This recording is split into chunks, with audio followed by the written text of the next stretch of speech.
સુરત મહાનગરપાલિકાના વિવિધ વિકાસ કાર્યોનું લોકાર્પણ કરવામાં આવ્યું છે। કેન્દ્રીય જળશક્તિ મંત્રી CR પાટીલ અને નાયબ મુખ્યમંત્રી હર્ષ સંઘવીના હસ્તે લોકાર્પણ કરવામાં આવ્યું છે। વિવિધ ઝોનના અંદાજિત 98 કરોડના ખર્ચે તૈયાર થયેલા પ્રકલ્પોનું લોકાર્પણ કરવામાં આવ્યું। આ કાર્યક્રમમાં ધારાસભ્યો, મેયર અને કોર્પોરેટર હાજર રહ્યા।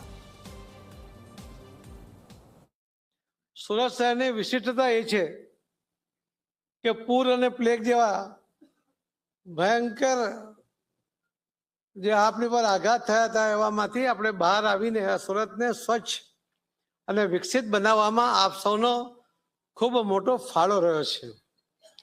મહાનગરપાલિકાએ આજે જે વિશેષતાઓ આપણા શહેરમાં વિકસાવી છે એના કારણે સુરતને બધા ઓળખતા પણ થયા છે।